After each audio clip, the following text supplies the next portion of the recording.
শৈশব ও কৈশোরকাল। তৎকালীন আরবের রীতি ছিল যে তারা মরুভূমির মুক্ত আবহাওয়ায় বেড়ে ওঠার মাধ্যমে সন্তানদের সুস্থ দেহ এবং সুঠাম গড়ন তৈরির জন্য জন্মের পরপরই দুধ পান করানোর কাজে নিয়োজিত বেদুইন মহিলাদের কাছে দিয়ে দিতেন এবং নির্দিষ্ট সময় পর আবার ফেরত নিতেন। এই রীতি অনুসারে মুহাম্মদকেও হালিমা বিনতে আবু জুয়াইবের, অপর নাম হালিমা সাদিয়া, হাতে দিয়ে দেয়া হয়। এই শিশুকে ঘরে আনার পর দেখা যায় হালিমার সচ্ছলতা ফিরে আসে এবং তারা শিশুপুত্রকে সঠিকভাবে লালন পালন করতে সমর্থ হন।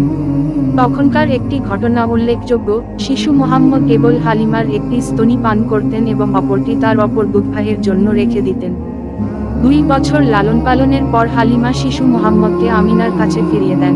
কিন্তু এর পরপরই মক্কায় মহামারী দেখা দেয় এবং শিশু মুহাম্মদকে হালিমার কাছে ফিরিয়ে দেয়া হয়। হালিমাও চাচ্ছিলেন শিশুটিকে ফিরে পেতে। এতে তার আশা পূর্ণ হল।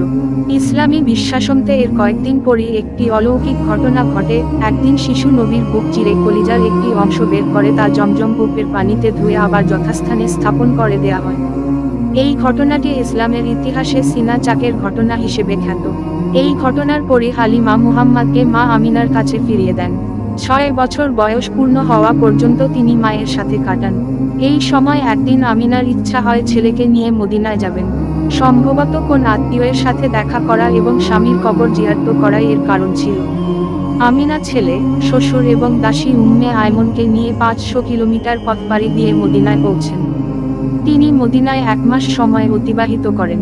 1 মাস পর মক্কায় ফেরার পথে আরওয়া নামক স্থানে এসে তিনি গুরুতর অসুস্থ হয়ে পড়েন এবং সেখানেই মৃত্যুবরণ করেন।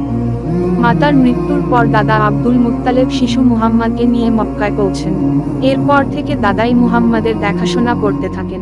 মুহাম্মদের বয়স যখন 8 বছর 2 মাস 10 দিন তখন তার দাদাও মারা যান। মৃত্যুর আগে তিনি তার পুত্র আবু তালিবকে মুহাম্মদের দায়িত্ব দিয়ে যান। আবু তালিব ব্যবসায়ী ছিলেন এবং আরবদের নিয়ম অনুযায়ী বছরে একবার সিরিয়া সফরে যেতেন। মুহাম্মাদের বয়স যখন 12 বছর তখন তিনি চাচার সাথে সিরিয়া যাওয়ার জন্য বায়না ধরলেন। প্রগাঢ় মমতার কারণে আবু তালিব আর নিষেধ করতে পারলেন না। যাত্রাপথে বসরা পৌঁছার পর কাফেলাসহ আবু তালিব তাঁবু ফেললেন। সে সময় আরব উপদ্বীপের রোম অধিকৃত রাজ্যের রাজধানী বসরা অনেক দিক দিয়ে সেরা ছিল। কথিত আছে, শহরটিতে জার্জিস নামে এক খ্রিস্টান পাদ্রী ছিলেন যিনি বুহাইরা বা বহিরা নামেই অধিক পরিচিত ছিলেন। তিনি তার গির্জা হতে বাইরে এসে কাফেলার মুসাফিরদের মেহমানদারি করেন। এই সময় তিনি বালক মুহাম্মদকে দেখে শেষ নবী হিসেবে চিহ্নিত করেন। ফুজরারের যুদ্ধ যখন শুরু হয় তখন নবীর বয়স 15 বছর। এই যুদ্ধে তিনি স্বয়ং অংশগ্রহণ করেন। যুদ্ধের নির্মমতায় তিনি অত্যন্ত ব্যথিত হন, কিন্তু তার কিছু করার ছিল না। সে সময় থেকেই তিনি কিছু একটি করার চিন্তাভাবনা শুরু করেন। আসসালামু আলাইকুম, আপনারা সবাই কেমন আছেন? আশা করছি অনেক ভালো আছেন। এই ভিডিওটা আপনারা মনোযোগ সহকারে দেখবেন। দেখে যদি ভালো লাগে, শুনে যদি ভালো লাগে তাহলে একটা লাইক করবেন, একটা কমেন্ট করবেন, চ্যানেলটা সাবস্ক্রাইব করে পাশে থাকবেন। ধন্যবাদ আপনাদের সবাইকে।